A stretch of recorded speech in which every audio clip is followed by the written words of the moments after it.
우리의 인생을 가만히 뒤돌아보면 망망대해를 항해하는 것 같은 한 척의 배와 같다라는 생각을 하게 됩니다.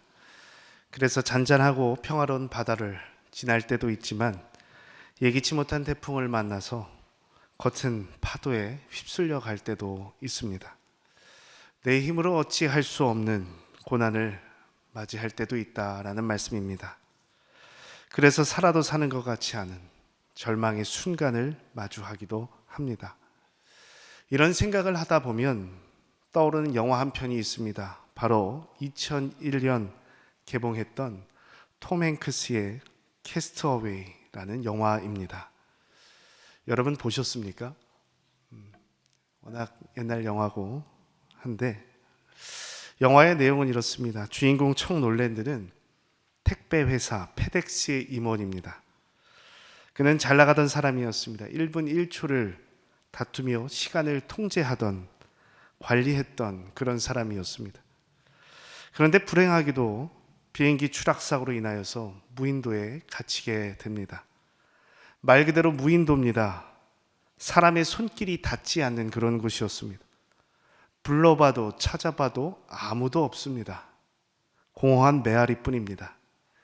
그렇게 돈, 지위, 명예, 권력 다 잃어버리고 그는 말 그대로 완벽한 고통에 처하게 됩니다. 우리는 이 영화를 통해서 인생의 귀중한 통찰을 얻게 됩니다.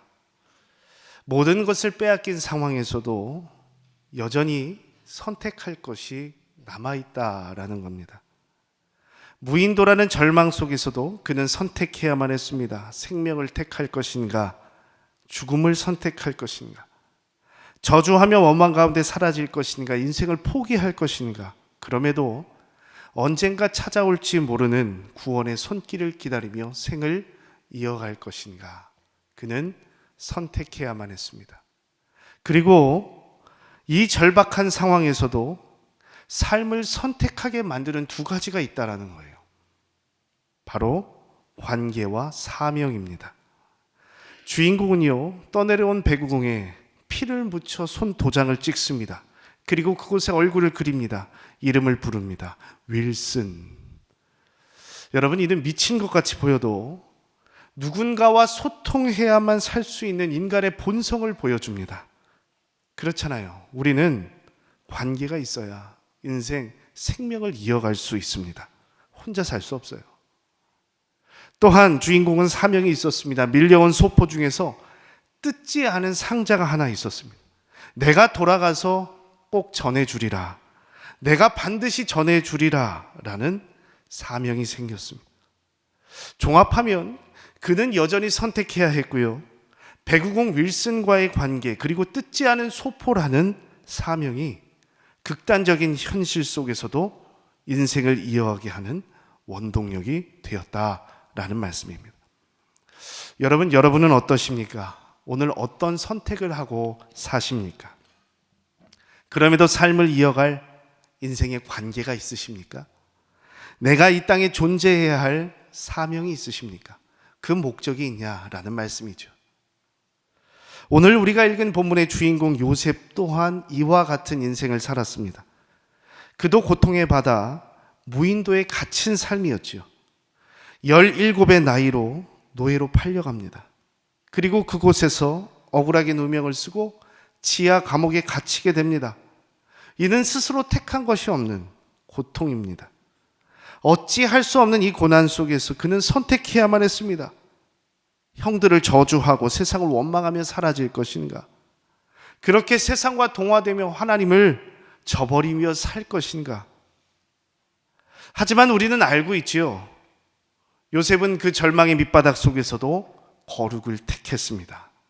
비록 노예였고 죄수였지만 삶의 방향은 명확했어요. 그는 모든 관계 속에서 성결을 택했습니다. 주어진 모든 시간을 사명으로 채워갔습니다. 이는 우리도 마찬가지여야 할 줄 믿습니다. 여러분, 하나님 앞에서 바른 선택하시기를 바랍니다.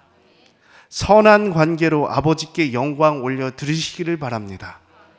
그럼에도 여러분의 삶의 목적과 이유가 사명이기를 간절히 바랍니다.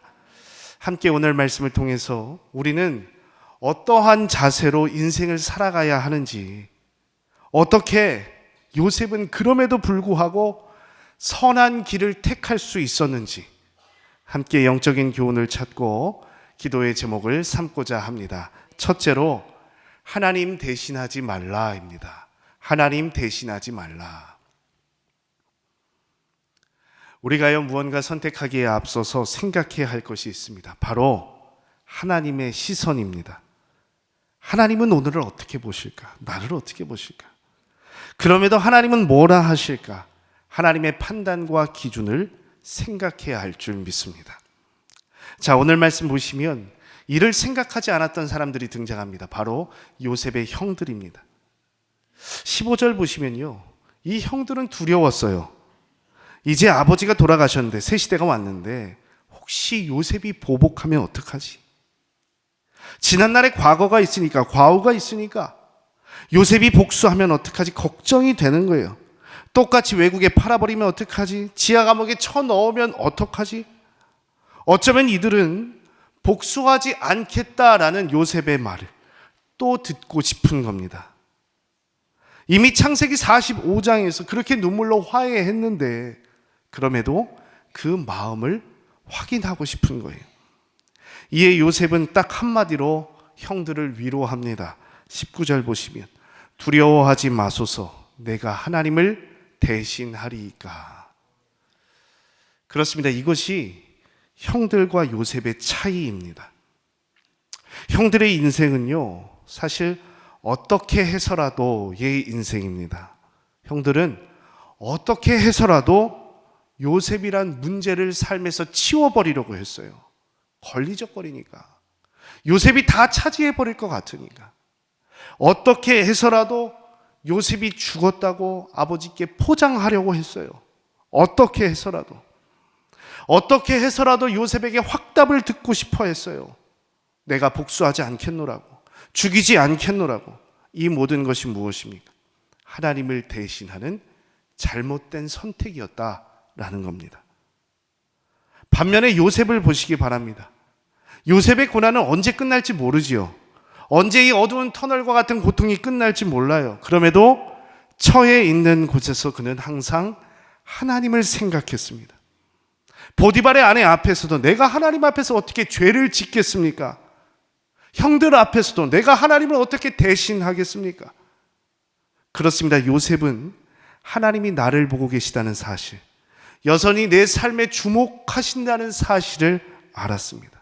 그리고 믿었습니다. 여러분, 믿음의 첫 단추가 무엇이 되어야 할까요? 오늘도 하나님은 살아계셔서 내 인생에 주목하신다는 것을 믿는 것, 이것이 첫 시작인 줄 믿습니다. 안타깝게도 오늘날 수많은 사람들이 이를 잊고 삽니다. 내가 하나님을 대신하여서 뭔가 하려 하지 하나님 앞에서 살아간다는 사실을 잊고 살아갑니다. 일례로 누가복음 1장에 사가랴라는 사람이 나옵니다. 여러분, 이 사가랴가 누구입니까? 사가랴는 세례 요한의 아버지입니다. 하루는 천사가 이 사가랴를 찾아옵니다. 그리고 말합니다. 내가 아들을 낳을 거야. 그렇게 예언합니다. 그때 사가랴의 반응이 어떻지요? 믿지 못합니다. 오히려 반문합니다.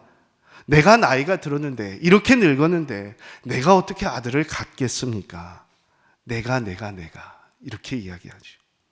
그 결과 어떻게 됐을까요? 세례 요한이 나오기까지 사가랴는 벙어리가 됩니다. 말을 하지 못합니다. 그렇게 강제된 침묵 속에서 사가랴는 깨닫습니다. 아, 구원은 하나님께서 하시는 거구나. 내가 하는 게 아니라 하나님께서 하시는 거구나. 구원은 아침에 돋는 해와 같이 위에서부터 임하는 것이 바로 구원이구나. 그때 어떻게 해요? 사가랴의 말문이 트입니다. 그리고 입을 열어 구원을 선포합니다. 그렇습니다. 기독교에서 구원은요, 선물로 주시는 겁니다. 은혜로 주시는 거예요. 거저 주시는 거예요. 예수 그리스도로 말미암아 자기의 아들들이 되게 하셨으니 이는 그가 사랑하시는 자 안에서 우리에게 거저 주시는 바 그의 은혜의 영광을 찬송하게 하려는 것이라. 아멘. 거저 주신다는 겁니다. 구원은 누구의 공로입니까? 누구의 열심입니까? 누구의 노력입니까? 우리 예수님, 우리 하나님의 열심, 우리 하나님의 눈물인 줄 믿습니다. 여러분, 우리가요, 인생 가운데 하나님을 대신하려 할 때 고통이 찾아와요. 인생이 삐걱거리기 시작합니다. 내가 칼과 창을 들고 복수를 결심하는 순간에 하나님의 계획과 생각은 사라집니다. 오히려 그 선택이 고통을 가져올 때가 있어요. 오늘 3.1절인데 3.1절을 맞이하는 우리의 자세도 그렇습니다. 우리의 역사를 돌아보시기 바랍니다. 우리에게 해방을 주시고 자유를 주시고 독립하게 하시고 이만한 풍요를 누리게 하신 것, 사실 누가 하신 겁니까? 온전히 우리의 노력이라고 할 수 있나요? 우리의 업적이라고 할 수 있나요?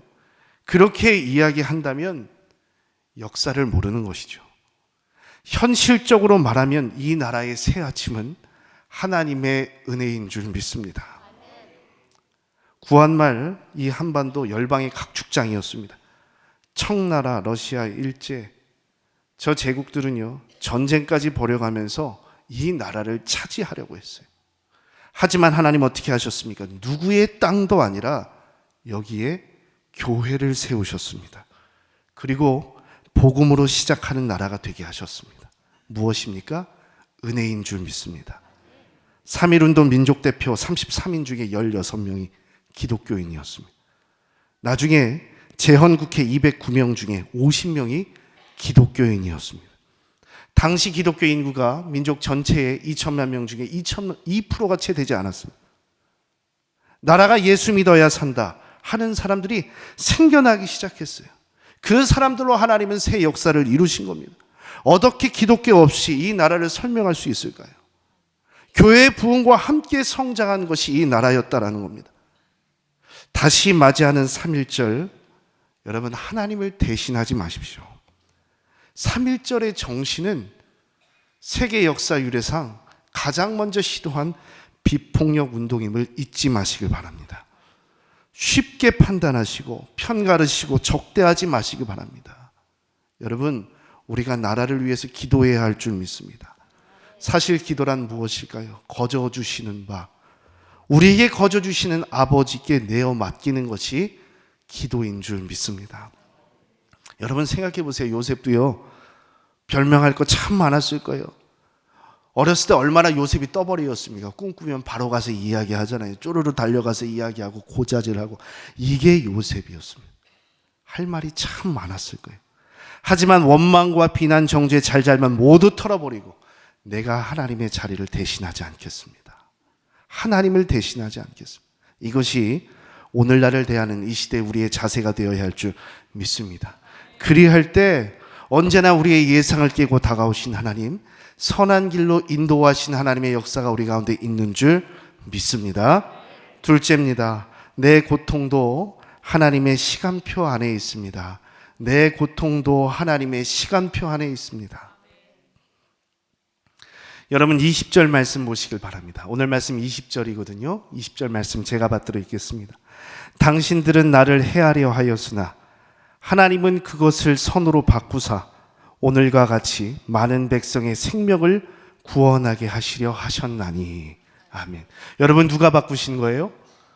우리 하나님이 바꾸신 겁니다. 요셉이란 인생을 들어서 생명의 도구로 사용하신 거예요. 그렇습니다. 늘 우리는 간과하지요. 내 계획만 생각하다 보니까, 내 뜻만 생각하다 보니까, 내 스케줄만 생각하다 보니까 하나님의 계획이 있다는 사실을 간과합니다. 하나님이 바꾸시고 하나님이 고치시며 하나님이 역사하신다, 하나님 변화시키신다는 사실을 잊고 살아갑니다. 여러분, 우리를 부르시면은 목적이 있는 줄 믿습니다.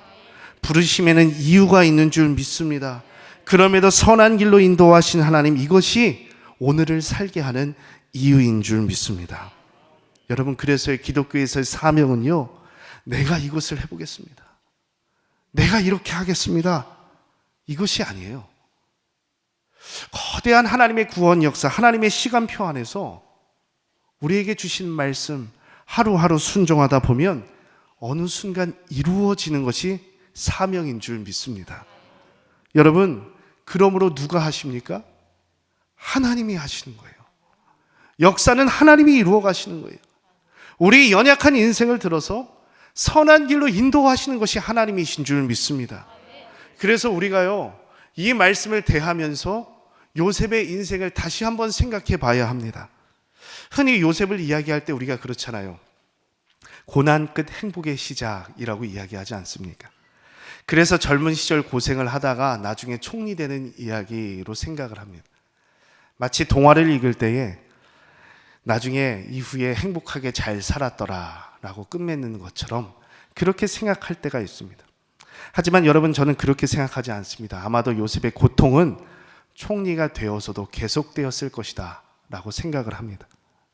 여러분 생각해 보십시오. 오늘날 기업에서 임원만 되어도 겉보기엔 정말 좋죠. 연봉도 높고 기사 딸린 차가 나옵니다. 아주 화려한 인생입니다. 하지만 실상은 내 영혼과 육체를 갈아 넣어야 하는 고달픈 자리입니다. 수많은 이해관계 속에서 고뇌해야 하고요. 내 선택이 많은 이의 생계와 결부가 됩니다. 그래서 잠시라도 긴장의 끈을 놓을 수가 없습니다. 그렇게 피말리는 전쟁터이죠. 한 번은 임원을 되신 분, 그 승진하신 분과 신방한 적이 있습니다. 승진 파티를 했대요. 축하 인사도 쏟아졌습니다. 그런데 정작 본인은 숨이 턱턱 막히는 압박감이 있었다라고 하더라고요. 사방에서 날아오는 위기의 화살을 맨몸으로 막아내야 하는, 내가 회사를 위한 방패막이가 된 것 같은 그런 기분이 들었다라는 겁니다. 어쩌면 총리가 된 요셉도 더하면 더했지 덜 하진 않았을 거다라는 거죠. 애굽의 총리 자리는 게 결코 권세만 누리는 그런 자리가 아닙니다. 더욱이 나만 미래를 알고 있습니다. 하나님이 나에게만 비전을 주셨습니다. 다가올 대기근으로부터 애굽 백성과 주변국의 생명을 살려내야 합니다. 얼마나 치열하게 일했을까요? 얼마나 진액을 짜내면서 대비를 했을까요? 여러분, 지위에는 무게가 있잖아요. 감당해야 할 수고가 있잖아요. 또 생각해 보십시오. 사람들이 얼마나 완악합니까? 이방인이, 저 뜨내기가 하루아침에 저렇게 총리가 되었다고, 권력을 잡았다고 시기와 모함이 분분했을 겁니다. 이는 다니엘 보면 알 수 있죠. 다니엘서에서 왜 풀무불에 들어갑니까? 왜 사자굴에 들어갑니까? 다 모함이잖아요. 다 시기 질투잖아요. 여러분, 평가의 연속이었고 시험의 연속이었다는 겁니다. 무엇보다 그 자리는 하나님을 모르는 사람들 가운데 신앙을 지켜야 하는 그런 자리예요. 온갖 우상화와 세속화를 내 혼몸으로 막아야 하는 철저한 방파제와 같은 자리였다라는 겁니다. 그래서 누구보다 치열하게 하루하루를 버텨내야 합니다. 사실 요셉은 지하에서 지상으로 올라왔지만 애굽이란 거대한 감옥 안에서 그의 고뇌는 계속되었을 것이다 라는 거예요. 그러므로 여러분, 중요한 것은 무엇일까요? 환경이 아닙니다. 상황이 아닙니다. 방향성인 줄 믿습니다. 모든 것을 빼앗긴 빈털터리 같은 상황에서도, 세상의 정점에서 다스리게 되어도 달라지지 않는 하나가 있습니다. 바로 방향성입니다. 추구하는 인생의 목적인 줄 믿습니다. 여러분, 우리 인생도 마찬가지입니다. 내 인생이 지금 누군가에 의해서 억지로 끌려가는 것 같아요. 뜻밖의 고난이 찾아와서 아파하는 것 같아요. 하지만 결국에 하나님 어떻게 하십니까? 측량할 수 없는 은혜로, 헤아릴 수 없는 사랑으로 선한 열매를 맺게 하실 줄 믿습니다. 이 확신이 있어야 돼요. 하나님은 그럼에도 불구하고 선함으로 우리를 인도하신다. 내 인생이 팔린 노예와 같고 치욕스러운 누명을 쓰며 감옥에 갇히는 그런 답답한 연속이어도 하나님은 이 버려진 시간을 통해서 반드시 역사하신다. 선함으로 인도하신다. 이 확신이 저와 여러분에게 있기를 간절히 축원합니다. 일례로 17세기에 영국에서 복음을 전하다가 무려 12년 동안 감옥에 갇혔던 사람이 있습니다. 그는 정규 신학교육을 받지 못했습니다. 그저 땜장이, 아시죠? 이 땜장이로 일하면서 말씀을 전했던 평신도였습니다. 정부는 그가 허가 없이 복음을 전했다는 이유로 그를 차가운 감옥에 쳐넣었습니다. 문제는 그에게 눈먼 딸 하나가 있었다라는 겁니다. 그는 굶주리고 있을 이 맹인 딸을 생각을 하면서 매일 가슴을 치며 피눈물을 흘렸습니다. 하나님, 왜 저를 이곳에 두십니까? 죄를 지은 것도 아니고 그저 복음 전한 건데 왜 내 인생 황금 같은 시기를 이 감옥에서 썩게 하십니까? 무엇보다 불쌍한 내 딸은 도대체 누가 돌봅니까? 그렇습니다. 그의 12년은 완벽한 실패요, 최악의 고통이었습니다. 하지만 하나님은 어떻게 하셨을까요? 이 고통을 들어서 은총의 도구로 바꾸셨습니다. 좁디 좁은 감옥에서 촛불을 켜놓고 글을 쓰게 하셨어요. 그렇게 책이 출간이 됩니다.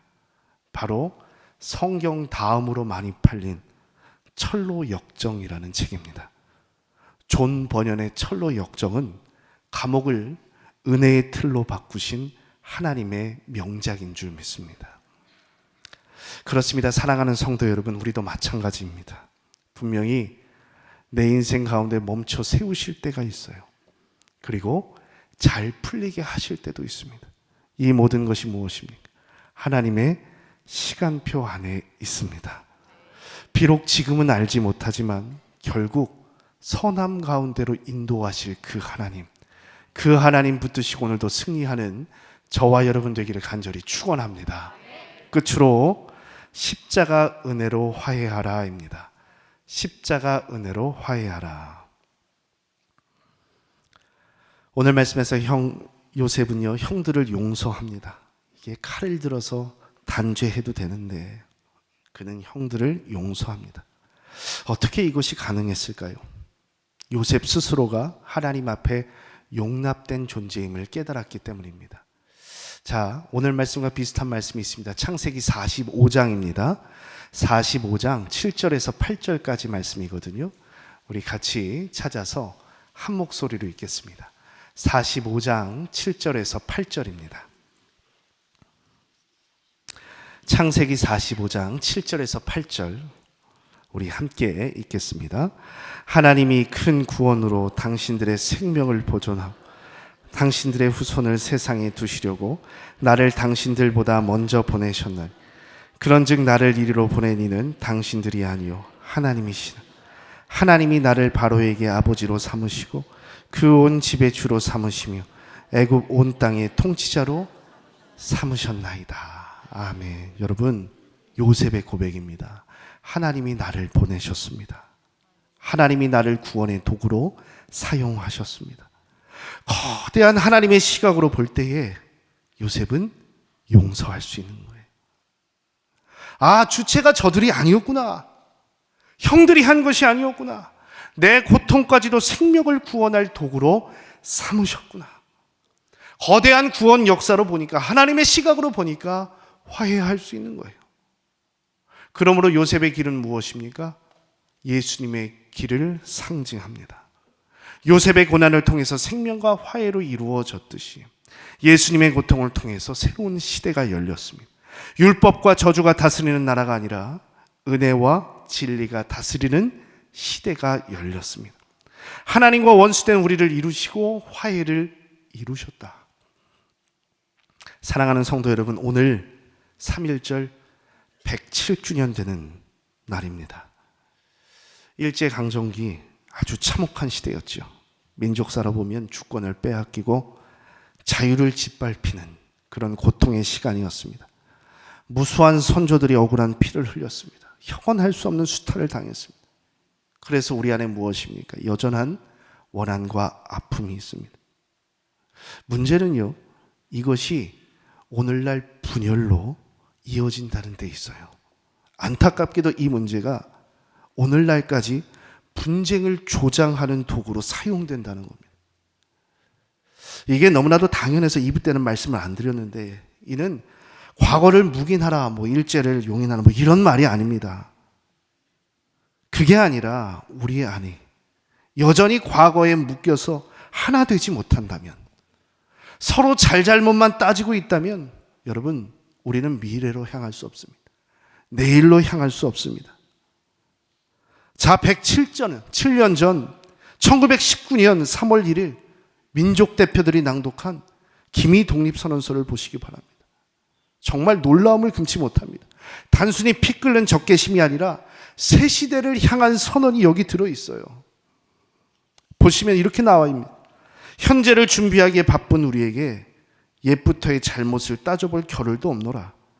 오늘 우리의 할 일은 다만 나를 바로잡는 데 있을 뿐 결코 남의 일을 헐뜯는 데 있지 아니하노라.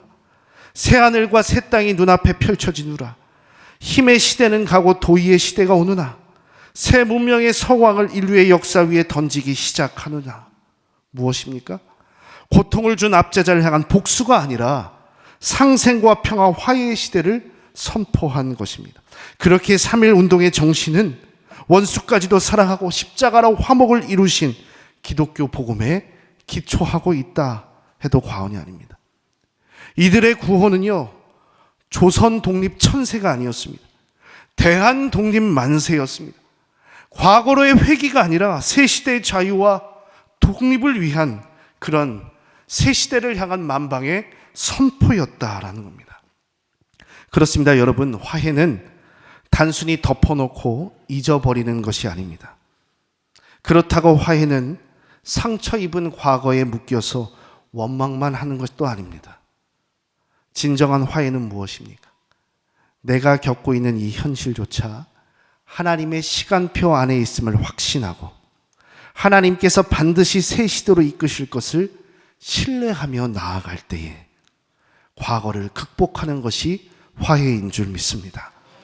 아픔과 상처를 넘어서 하나됨을 이루고 과거를 심판하는 것이 아니라 새로운 도약으로 과거를 극복하는 저와 여러분 되기를 간절히 축원합니다.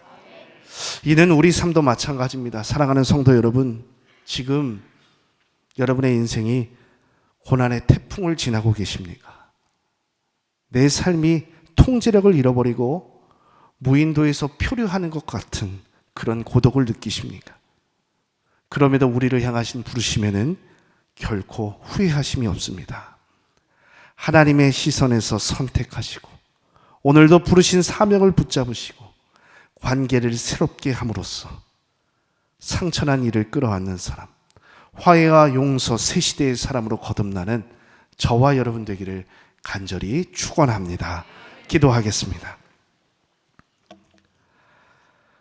살아계신 하나님, 오늘도 고통의 멍에 짓눌려 사는 우리를 불쌍히 여겨 주시옵소서. 인생의 풍랑이 오늘도 우리를 고독하게 하지만 이제 주님의 시선에서 바른 선택하기를 원합니다. 하나님을 대신하며 하나님의 영역을 침범하지 않고 주신 말씀 붙들고 사명 붙잡고 사는 우리 되기를 원합니다. 그렇게 용서의 사람, 화평의 사람, 새 시대의 일꾼 되길 원하오니 주님 인도하여 주시옵소서. 성령께서 도우실 줄 믿으며 예수 그리스도의 이름으로 기도 올리옵나이다. 아멘.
예수는 내 힘이요 나의 기쁨